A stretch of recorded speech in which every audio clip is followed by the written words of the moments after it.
Hi, everybody, and welcome back to In the Kitchen.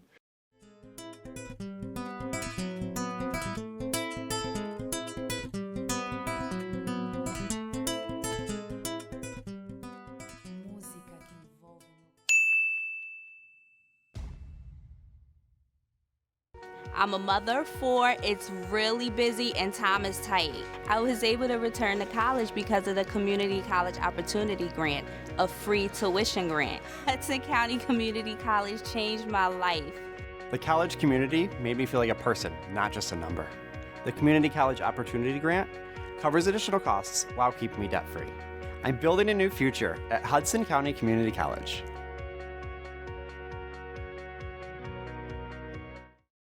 Today I have a really good show for you. Last month was Black History Month, the celebration all over the country.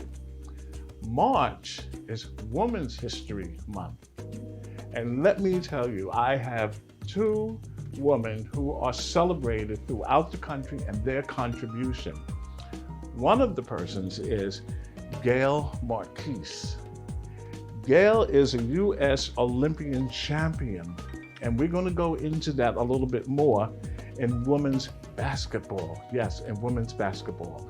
And she is a resident of New Jersey. Yes, New Jersey. Yay for New Jersey.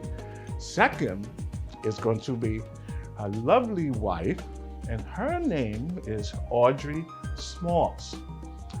Audrey has so much to talk about along with Gail, her contribution to, I would say, she was a former commentator for Ebony Fashion Fair. And she is the founder of the Ground Crew. We will go into her story on another episode. Now, this is going to take 3 parts. The first is going to be Gail.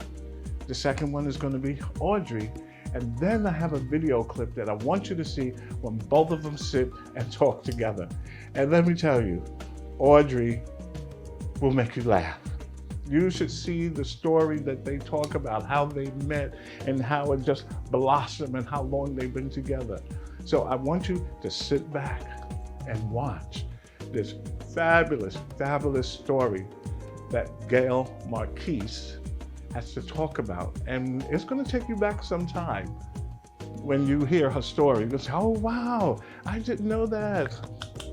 This is for Gail. And the same with Audrey in fashion. This is for Audrey, and put them all together. Okay, I know, I'm just rattling you on. You know me, I can But first, I need a sip of Domaine Del Riviere's wine.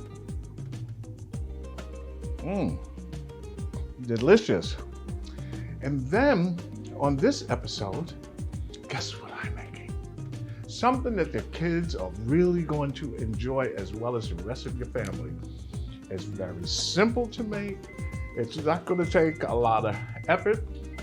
That's my oven telling me it's heated up to 350 degrees because I'm gonna need it because what I'm making, this bread bowl chicken stew. Bread bowl sticking, you hear me? Chicken stew. No, I didn't have enough wine yet. It just got me tongue-tied. Okay, but look at this. Here are my breads. Yes, little balls, right? Really nice, and they're fresh. I can squeeze them with my hand. What I'm going to do is cut off maybe 1/3, and then I'm gonna take not all of the insides out, most of the insides out of both of them. And then the chicken stew, it's not my day. The chicken stew that I'm gonna make is gonna go into these, and that will be dinner. But I'm sure if you don't tell the kids or your loved one that you're making this, they're gonna be surprised and say, what's that? Oh, I've seen that before, I never had it before. And yes, you can eat it afterwards. Okay. So now you have an idea what this show is about, all right? When I come back, I am going to start fixing this chicken stew because it is going to take a minute, and then we will go into Audrey's, Gail's, I love them both. We'll go into Gail's interview. Okay, stay right there. I'll be right back.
I'm back. I'm ready.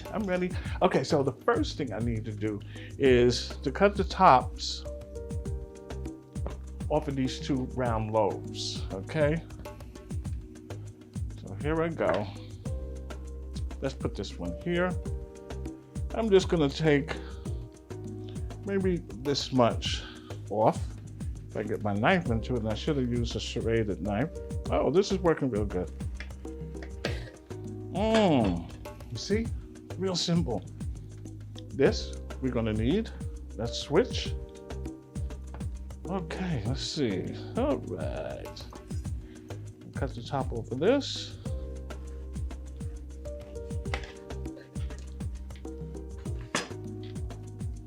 Okay. Oops. Stay there. Okay, this will work. It's a little lopsided, but that's okay. My hands are clean. So what I want to do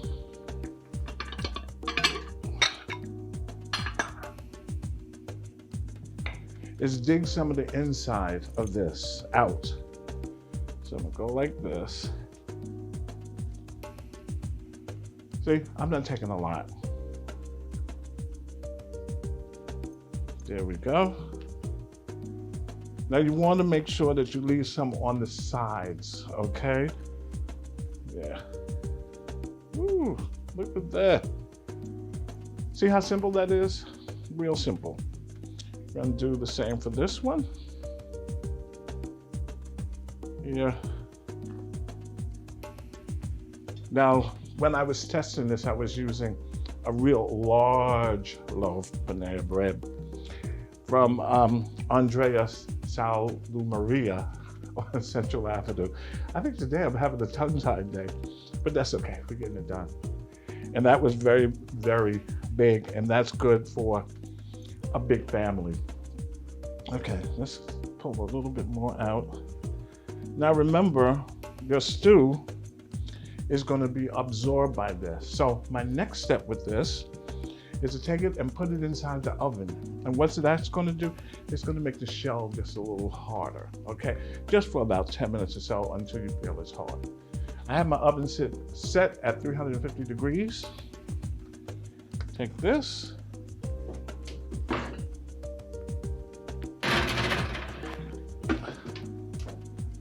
I'll leave it in there for about 10 minutes or so. Okay, so now the next thing, while that is doing that, I want to take you so you can watch this interview. Oh my goodness, Gail Marquis is a wonderful person. You are going to enjoy this. So stay right there, sit back, relax, have a glass of wine with me.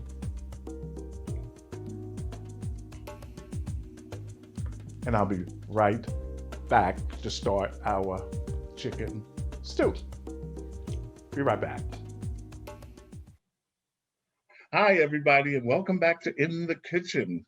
Today, I have the honor to introduce you to someone who is a U.S. Olympic champion in women's basketball. Her name is Gail Marquis. Hi, Gail. Hey there. Hey, How are Renee. Thanks you? so much for having me on the show. Doing Oh, great. it is such a pleasure. Everybody, this woman has a story that is so beautiful, and she put so much work into it over the years and brought her today that we can celebrate Women's History Month. And she and her lovely wife, Audrey Smalls, has been selected. So let's get started with Gail. Gail, tell us a little bit about your background. This is really exciting. Uh, it's pretty extensive, Renee. I'm originally from Queens, New York. I grew up there. Now I live in Jersey City, New Jersey, but I grew up in Queens, New York. I went to public schools, to the PSs and the high schools, Mm-hmm. and I played collegiate basketball for Queens College in Flushing, New York. And And at that Flushing, New time, York, Queens yeah. College was ranked in the top 5 in the country for all 4 years that I played. And my basketball career has really been something that has taken me through my life into a professional career, into a career on Wall Street and financial services. And even right now, as I work as a director of development for New Jersey City University in their College of Arts and Sciences. That is wonderful. So let's step back a couple of years. Um, Tell us about your career, or how was it like being a women's basketball star? I'll use the word star. How was it during those years? Because um, as far as we know, it wasn't really accepted. Women playing, I would say, not any type of sports. But for you to be playing basketball, that is on another level. Tell us about that. What was it? What was your experience? Thanks again, Renee. Yeah, I played in the 70s, and Hmm. it was just on the cusp of women getting more notoriety in sports and being accepted in sports. And basketball being a physical type of game, meaning that Sure. you're going to perspire, you're running up and down, you're bumping into one another. It could be a bit rugged, but I always enjoyed it. I started playing in middle school, junior high school, went on to high school and played, but really got serious about it in college. And that's why I chose Queens College in Flushing, New York, because they had the top team in the Oh, metropolitan area at that time. oh, Uh, they did. they did. There was no University of Connecticut or University of Kansas or UCLA for women's basketball. At that time, Queens College was a top team, Immaculata, another top team, even Lehman College up in the Bronx, another top team. So I Lehman selected College. Hmm. Lehman I College. went. I went there for a moment. Okay, all right. That's Yeah, why yeah. I wanted to mention some of the locals. And Queens College had the best team all around. So I was able to Really? attend that college. I didn't have scholarships, and I like to tell people only because they had not invented scholarships for women. There was no Title IX the way there is now, that That's equal what it's funding called. to men's and women's program. Title Isn't that? IX is a federal mandate, equal funding to men and women's programs. Where federal funds are given to an institution, it must be equally spent, not only in sports, it could also be in music and the arts, but those funds are given to a public institution, they must be Oh. spent equally. That was not in effect when I played. So Mm. my parents paid for my education. It was not as expensive as it is now, but still, it was a big chunk. But I had a wonderful experience at Queens College. I had great Hmm. teammates who pushed me as a freshman, as a sophomore. I Hmm. had a coach, Lucille Cavallis, who was a little bit, crazy, but she got the most out of us and really Oh. drove me to want to do more and meet more and more challenges. And Uh-huh. I often tell people about dreaming dreams that are not there. And one of my dreams was to make the Olympic team when there was no Olympic team for women's basketball. When I was selected Okay. back in 1976, it was the Uh-huh. first time that women's basketball was in the Olympic Games. So I see. how do you dream to be on a team when there is no team? But let me ask you a question.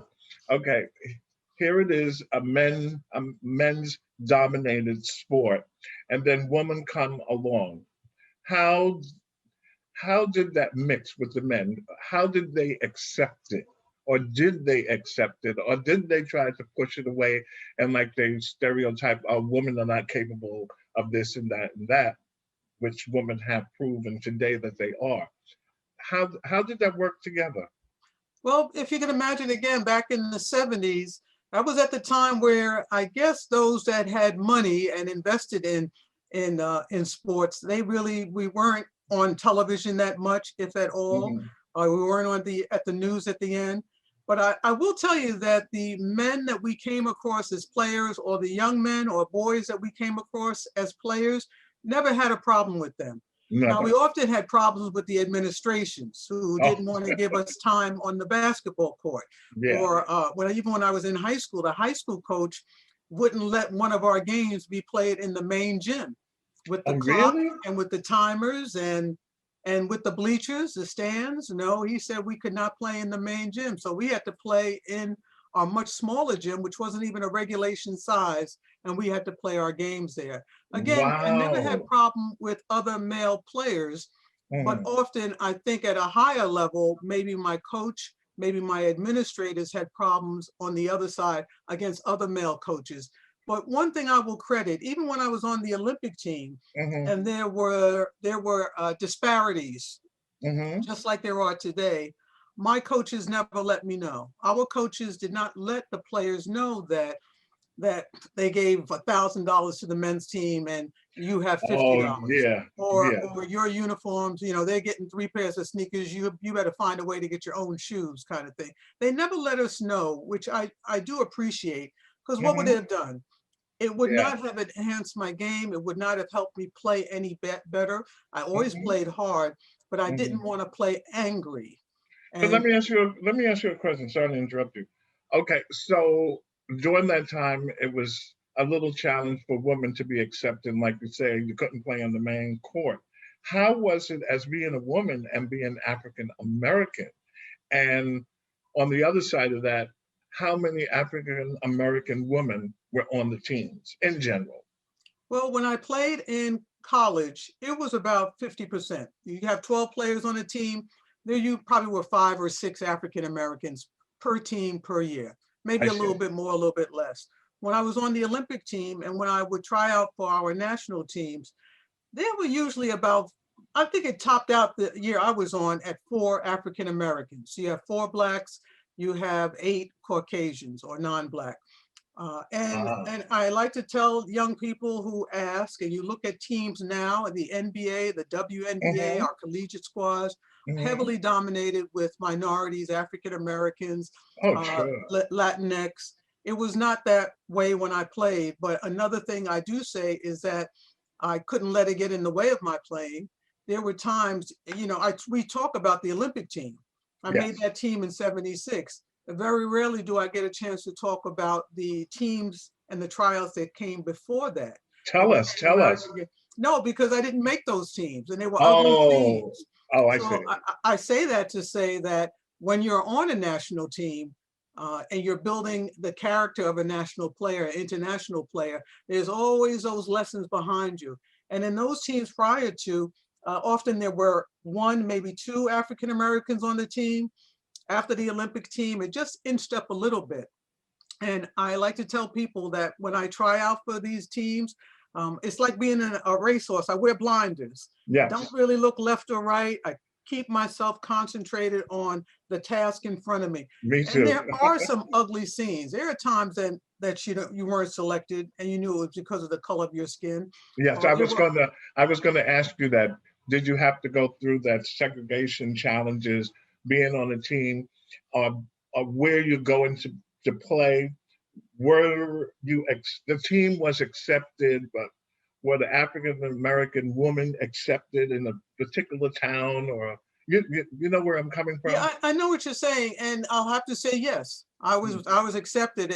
That was in '76. Who knows if I had played maybe in '66 or '64, or Mm-hmm. when Cassius Earlier. played Muhammad Ali, he mentioned how there was segregation then. When I played in '76, we stayed together as a team. We traveled as a team. We were Mm-hmm. lodged as a team, whether it was in a hotel or another college setting. And as Mm-hmm. teammates, we all stayed together and stuck up for one another. Yeah, that's what I was interested in finding out. Did you have to go through any of those things? Because it can put a damper, I guess, on what you're doing. Yes. It could put a damper on what you're doing. I mean, even some of the way that they selected you for the teams could put a Yeah. damper on it. But those are the those are the character builders that make you better, that make you stronger, that Hmm. put you in a position that you can play on a national team and earn a silver medal. Because Yes. if you get torn down by those, if you let them get under your skin, you won't be able to compete. You won't be able Yeah. to perform. When you Yes. interview my wife, she'll be on, the next time you get a chance to speak to her, she Hmm. went through segregation Yes. when she did her March on Washington, or when she Hmm. was with the Ebony Fashion Fair and they would travel around. They couldn't often stay in the restaurants, excuse me, they couldn't eat in the restaurants that they purchased food from. And the Yeah. African Americans, they had to look for the lightest skin to go in there and get the food. And she will tell you Yes. those kind of stories. She had to go through the Yes. segregationist type of stories. Yes. Oh, so interesting. Now, moving on, then became the Olympics. Tell us about that. You are the first person in my entire life, in my little small life now, that I've met that is an Olympian. Come on, Gail, bring it up. Bring it up. And we're always an Olympian. We're never former. We're never past Olympians. Yeah, You know, you yeah. wouldn't tell Colin Powell that you're a former general. He's just a Uh-huh. general. I'm just an Okay, Olympian. I'm just an you Olympic are. champion. You And I are. like to tell people that you know, you get married, people have children, Hmm. you have um, landmarks in your life. For me, the Yes. Olympic team, making that team, the tryouts, when they put the medal around my neck, those are landmarks in my life. I think about it every single day. Not a day goes by that I have not thought of my Olympic moment. Yeah. And But there are when so you many of them. now when you was playing before you became um, an Olympian, and you was working your way up, how did that feel? How did it feel like when you played that game, that when they put that medal around your neck? What was the experience? I'm sure you must have had goosebumps. You was crying. Well, I'll I know tell I you, would. you you can't cry when you're playing. No, no, Okay, no. I you mean when they put you the missed medal the on. shot. Yeah. Well, I'll tell you, I was really focused. I was really determined to make the Olympic team. I had tried out for the Pan Am team, for the Royal Hmm. Universities, for other games and national teams before, and I was not selected. And it was very painful to have to return back to New York and hop off the plane. And no, I didn't make it. So I Oh, was they very select focused. you. They select you for the team as individuals from various teams to put this one team together. Correct? Exactly, Okay. exactly. So All my right. Go ahead. teammates were from across the country, two or three from California, two from Connecticut, two of us from New York. They had the ladies from the South. So Hmm. they brought us all together. And I was very focused during the tryouts when Hmm. I had my blinders on, because I had Hmm. competed against these women before and I knew their Oh, skills and they knew my skills. And I hadn't won. I hadn't been on the team before. I had to overcome their skills. And so even to have that final day, all these practices and these tryouts, and they post a list at the end of the 5 days. And okay. there are the 12 players and the three alternates. And I like to Okay. tell people I was too nervous to even look at the Look at list. it was like you go like this. Oh, I Oh. didn't want to look at the list because the practice, the evening session before, that was, let's Yeah. say, from 8 p.m. to 10 p.m., I felt I bombed. I had had a good week, Oh, did all really? the other cuts. I was so pissed because I played against a young lady and she's a great scorer, great talent. We're still friends today, but I thought, oh my gosh, my whole game had fallen apart. So I was back in my room packing my bags to go home. To go home. Yeah. Yeah. And then one of my future teammates, Nancy, she came in and said, Gail, me and you, we won. We're on a team. We're on a team. And I said, get the F out of my face. Get out of here. Leave me alone. And I'm still packing. And then that other woman came in and tears were in her eyes. And she said, congratulations, you made it. Wow. That I'm sure that just you was just screaming and happy and I was just so overwhelmed. And, one of the memorable parts was for me to call home and tell my mother and my father, and it was a different time zone. So it was about 1 or 2 in the morning in New York, and tell them, I'm not coming home. Don't wait for me at the airport. I will not be there tomorrow. I made the team. And ah then to have to call, not have to, but then to call my college coach and tell her also, Miss Cavales, I made the Olympic team. She said, oh, good, you're an alternate. And I said, no, No, I'm on the I'm, team. I am on the team. And she got very quiet. And I think she started to realize, you have these moments that happen to you and you almost can't realize that it's real. You worked for it, you prayed on it, you focused on it. And then when it finally lands in your lap and hey, you got it, you're on it. Yeah, You that almost, is, you almost don't know how to react. yeah, sensational. So the Olympic team, now what came after that? Well, for women, usually after you finish your 4 years of competing in college, there's nothing. At the No, time, I mean career-wise. You mentioned something before we run out of time to say, the Devotion Project. oh, well, that's like fast forward, Yeah, gleaning, because like we could decades. talk about your story for a good hour because there's so many parts to it, that are interested, and I'm sure the people watching this want to hear about it. So maybe later on, I can put together a little documentary, and then we can take an hour and do it because I love producing and directing. I love it, as you know. So let's move forward to the Devotion Project, which is really, really important. Tell us about that. Well, to fast forward from the Olympics and am I skipping anything major from the Olympics to the yeah, Devotion you're Project? skipping the fact that I came out as LGBT, as a gay woman, and that I got married. Okay. And my wife and I are in this video as part of the Devotion Project. And it's a 6-part series. Our part, which I think is the best one, is called Foremost in My Mind. And in that series, the director, Tony Oso, he wanted to put together a positive image of members of the LGBTQ community. He wanted, there was a movement, It Gets Better, because so many people, young and old, were feeling the pain of being part of the community and just the hate or the slights, the microaggressions against us. So he put together a series of films.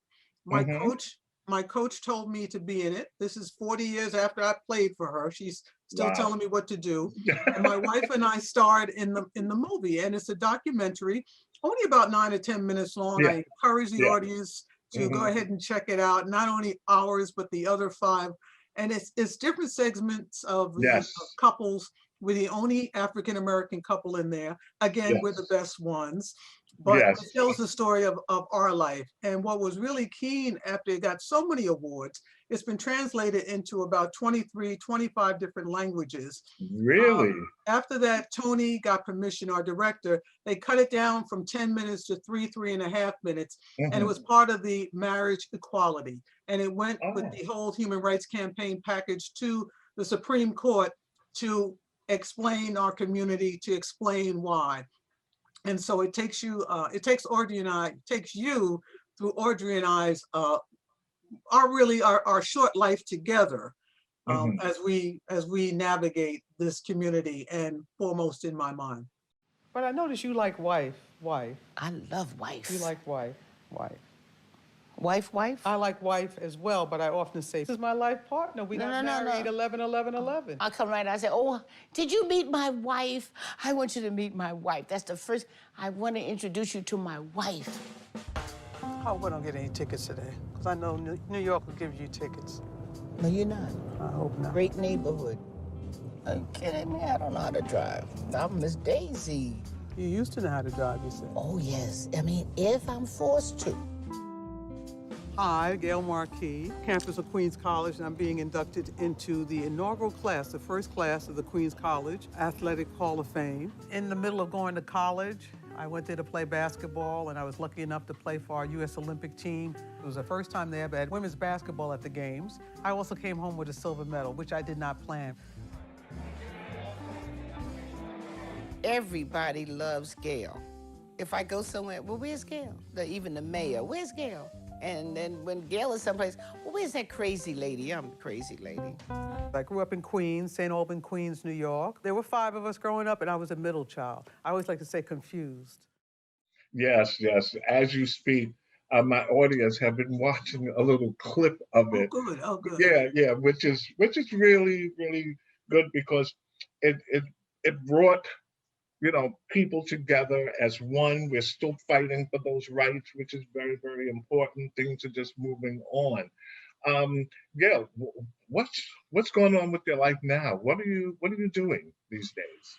Well, I just stay busy. I often tell people I have no time.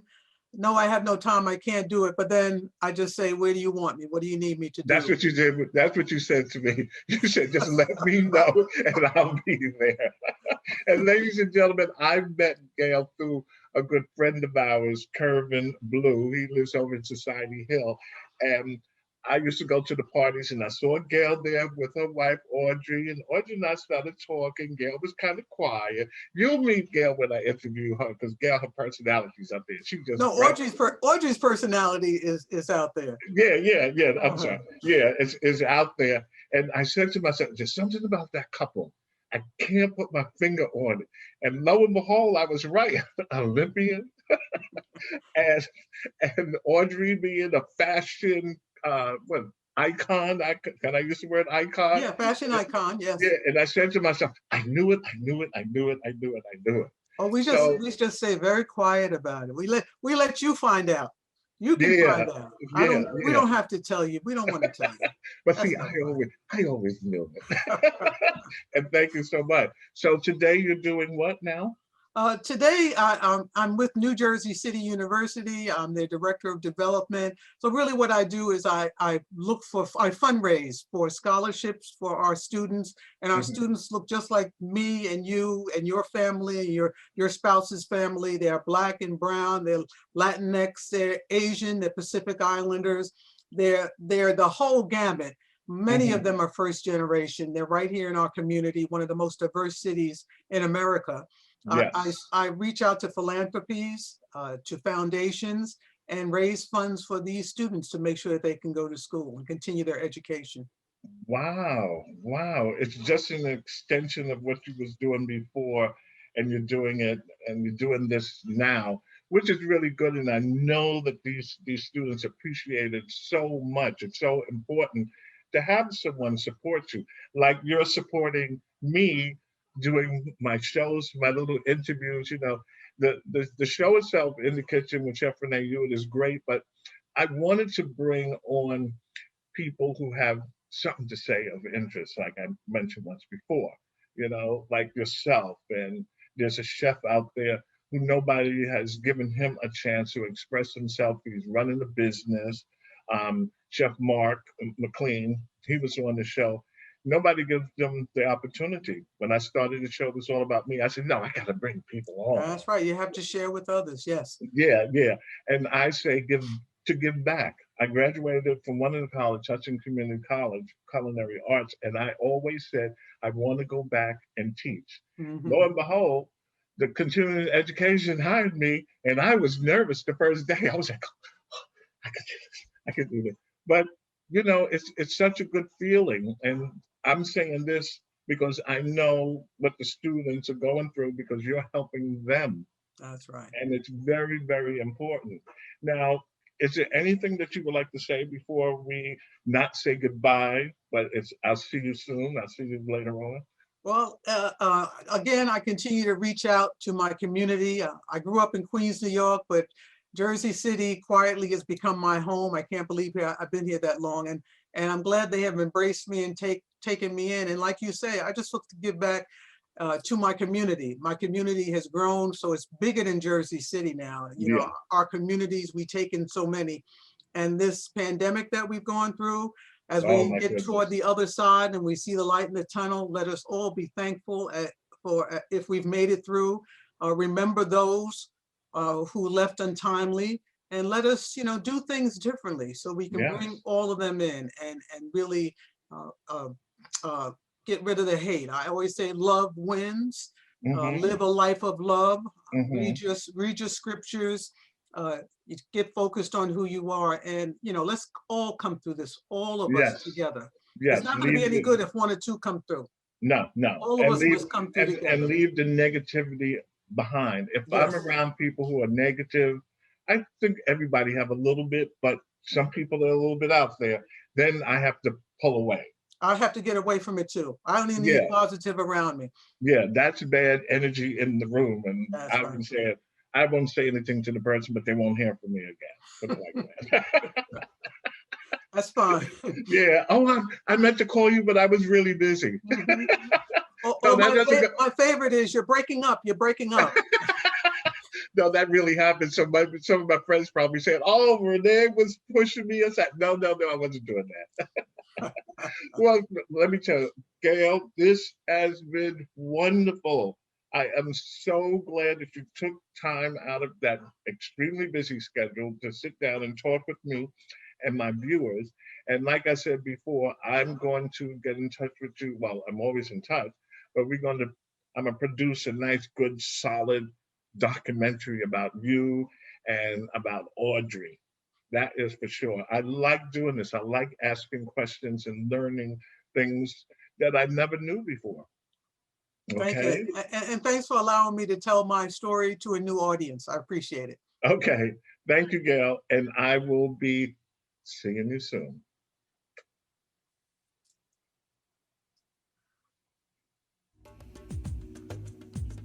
Wasn't that a great interview with Gail? Thank you, Gail. I really appreciate it. I love you so much. Thank you. It was such a pleasure to have met you.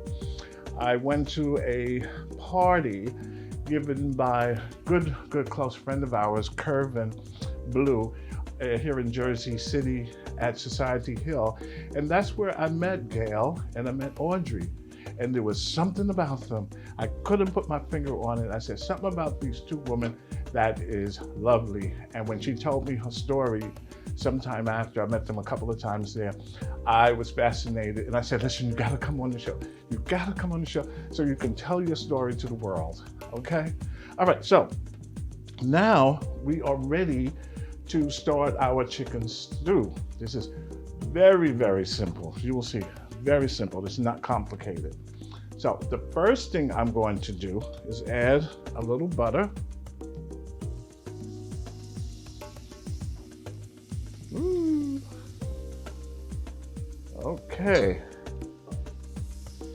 Next, I'm going to add my chicken.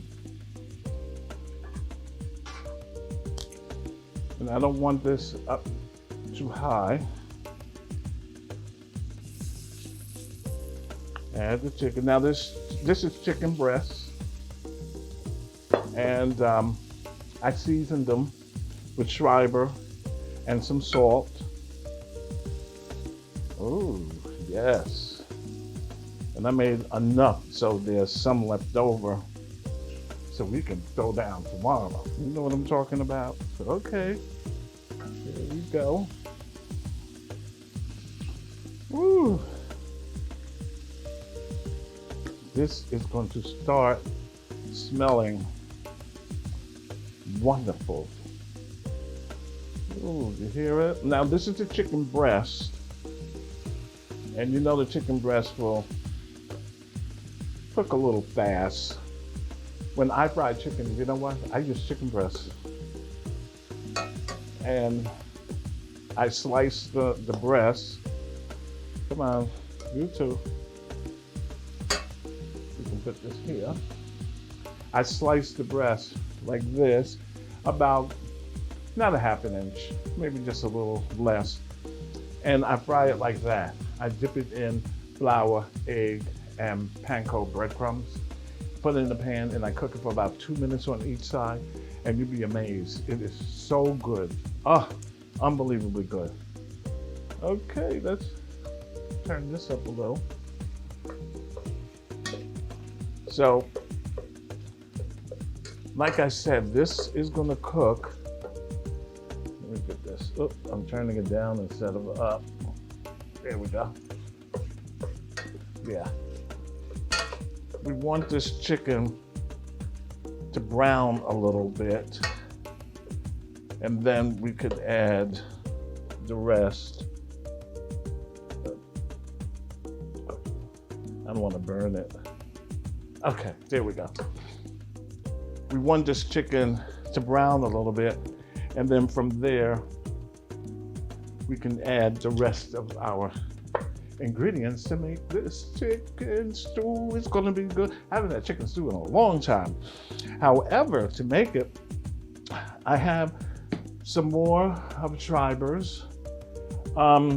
Here, I have green onion. That's gonna go on later. I have a little salt, a little chicken broth. I have my peas. And in this bowl, I'm trying not to contaminate stuff because you know I used it in there. Yeah, let's see. Yeah, that'll be good. What I did earlier, I cooked the potatoes with carrots, a little salt, a little pepper, and a little salt, a little pepper. I just used water. I didn't put any chicken broth, but I did add celery at the end, and that made it, made it cook really, really well. And I tasted it was wonderful. Okay, oh yeah, the juices are coming out. Oh yeah, it's starting to smell good. And the whole thing is that I seasoned it ahead of time and I left it in the refrigerator so it can just roll into it. And I found a trick when I season anything is take it and smash it with your hand, like put it on the board and press into it, and then you're getting all your seasonings directly into whatever it is, whether it's beef, whether it's chicken or fish or whatever. Take it and push it a little bit, and then put it in the refrigerator for a few minutes, half an hour, if you have the time, and then you'll get much more flavor. Okay, so in the meantime, while this is cooking, let's go to a commercial, and I'll be right back.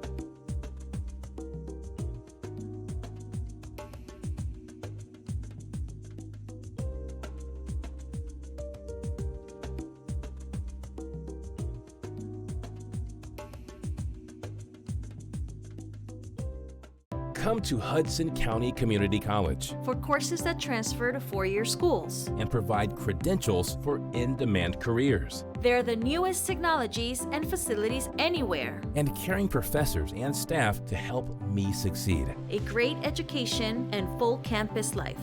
All for a fraction of the cost of most four-year schools. Hudson County Community College. Close to home. Affordable. High quality. Life-changing. Register now.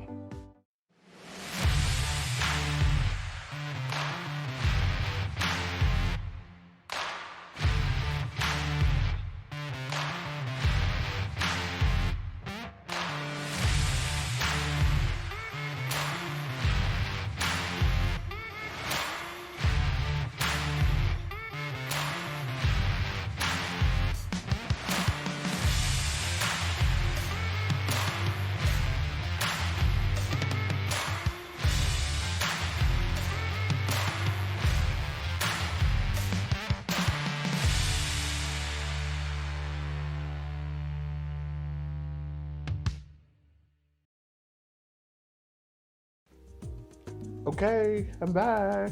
All right, so this is looking good.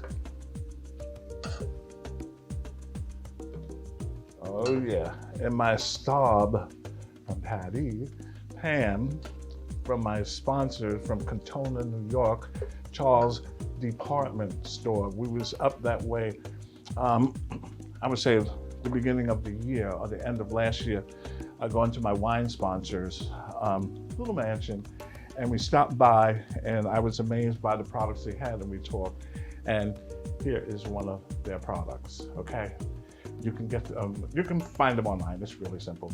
Okay, so now that I have this, the next step I need to add some more of my ingredients. Okay, let's do this. I'm going to add some flour. Okay, this is about approximately 2 tablespoons.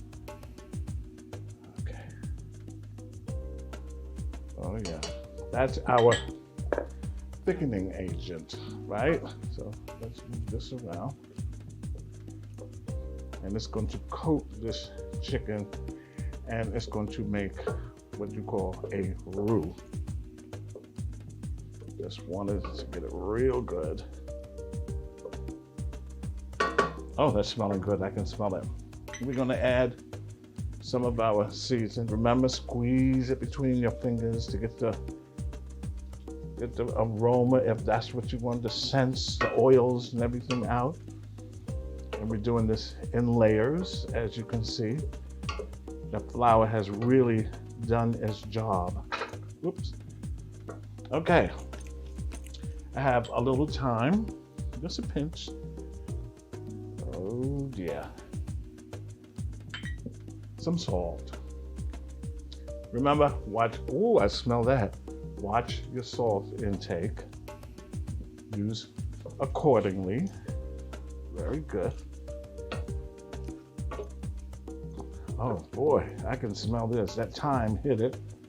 Okay, a little paprika. Just a little.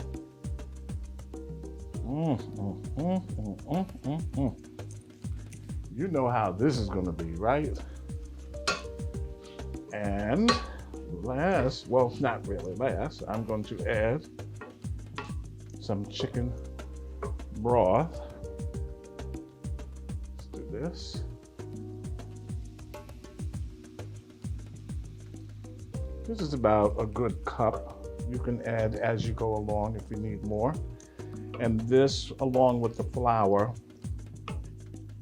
is going to help to thicken it. Now, this is going to cook like this for, about 2 minutes or so, because our chicken on the break was finished cooking, okay? It was doing its thing. Ooh, I can smell this. Oh yeah, it's starting to have that color, and I'm scraping the bottom of the pan because when I, excuse me, when I added the flour, flour is going to stick. So the broth helps lift up everything, and the chicken was cooking down a little bit, and that's going to help it also. Oh my goodness, look at this. That flour really did it. Let's add a pinch more of our chicken broth. And get broth. I've cooked a couple of times and I made a mistake and didn't pay attention, looking at the label, and guess what I picked up? Stock. The recipe didn't call for that, and what happened? Messed up my whole dish. Oh, that looks good. Okay, so we're gonna take another break, another commercial, and when I come back, we're gonna look at our bread bowls, add a couple of more. Oh, we have the green peas to put in there, and put all of that together. We're gonna put it in the bowl, and we're gonna be ready to throw down because I have to add the potatoes as well. Okay, I'm back. Now, I have the potatoes, carrots, and celery that I cooked earlier. I'm gonna add that. Let's just do it like this. Ooh. This is going to be to die for, as my best friend Deborah says, to die for. Now, what I did, a little more broth. What I did, when I was cooking this, I did not let the potatoes cook all the way. I only let it cook until they started to get a little soft, because what's going to happen if you overcook them and then you get to this point, they are going to get a little soggy. Okay, green peas. It's about a good half all of them, half a cup. Let's do this again. Oh my goodness. Woo, look at that. Wow. Now I'm going to let that simmer for a minute. Being that I cooked the potatoes earlier and they were sitting over here, they got a little cool, so we had to wake them up. Okay, another sip of wine. We are throwing down tonight. I'm telling you, I made enough that's gonna last us with the bowls. We can have that a little early because it's around 6 o'clock right now. Oh, but that's right, we have daylight saving time. I know some of you don't like it. I don't particularly, but what can we do? Okay. Woo. Let me move this because we do not want to contaminate anything. That's why I had it on that paper towel. Okay. Oh my goodness, this looks so good. Oh.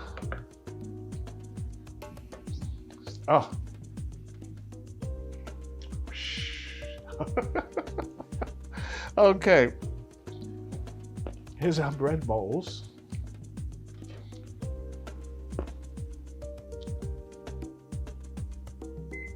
And they are hot because I had them in the oven. Our tops are here.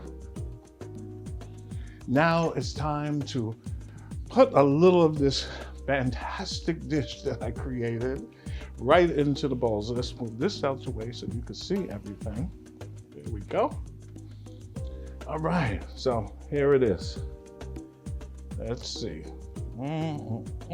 Let's do this. Oh boy. Ooh. Look at that. Oh, it's ready to drizzle all over the place, but that's okay because it is good. Let's get some more of this chicken in there. I cut the chicken up in bite-sized pieces, okay? The carrots, the same. I got the little bag of carrots. That's good. Some celery here.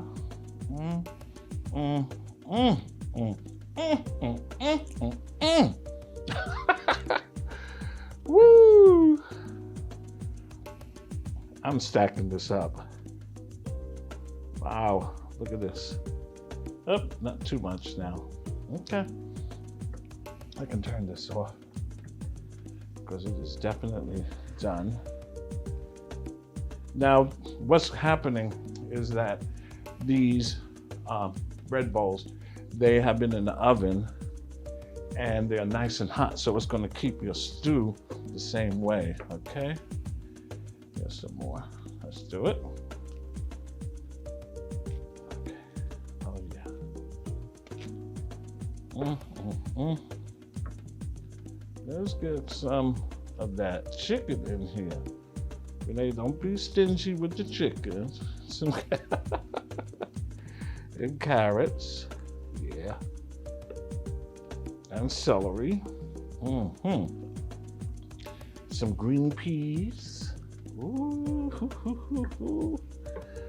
Okay. Yeah.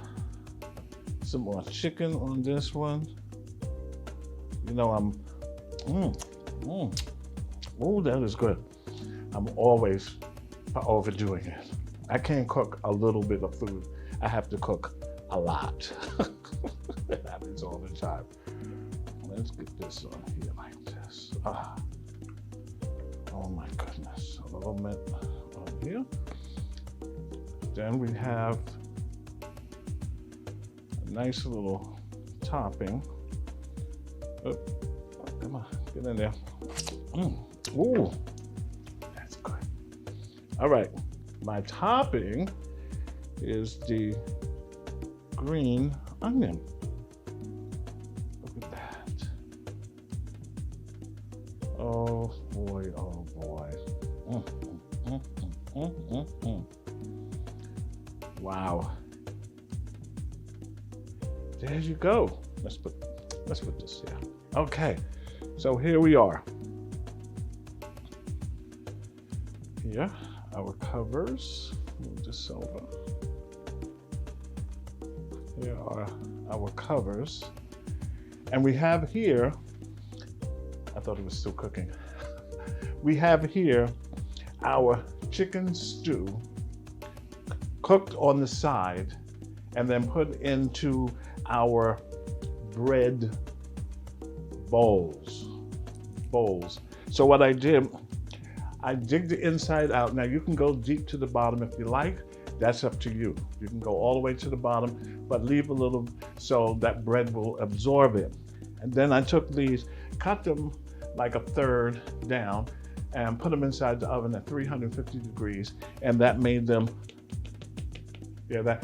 hard and solid because they were fresh. Okay, and then I have my chicken stew here with potatoes and celery and carrots and all the other seasons that I have.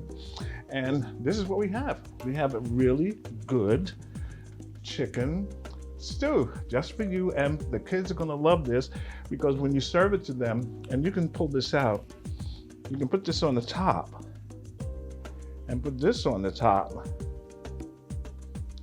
And when they look at it, they're gonna say, "Mommy, what's that?" Or your husband or wife is gonna say, "What is that?" And then when they go like this, they're gonna say, "Oh my goodness, look at this, there's food inside of these." Don't you think it's a great idea? I do, I think it is. Wonderful, wonderful for a little brunch on a Sunday afternoon. It's cold these days and the weather is getting ready to change, and 42 degrees right here in Jersey City. Okay, well, I just want to thank Gail Marquis.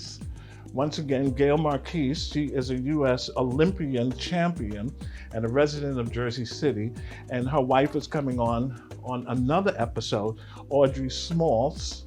And Audrey, it was a former commentator for Ebony Fashion Fair, and that's being big. That's very, very big. Okay, well, thank you very much. And here's to you.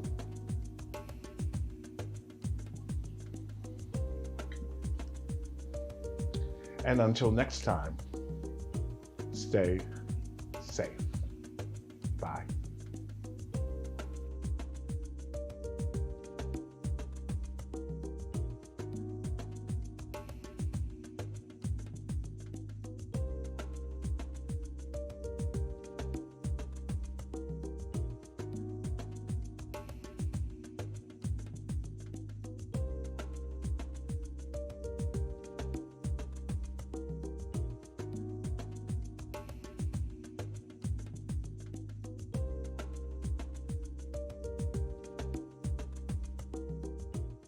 Come to Hudson County Community College for courses that transfer to four-year schools. and provide credentials for in-demand careers. They're the newest technologies and facilities anywhere. And caring professors and staff to help me succeed. A great education and full campus life.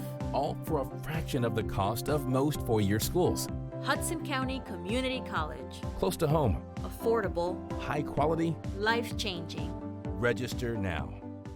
As cool temperatures are upon us, the first thing I think of is soup season and one-pot meal.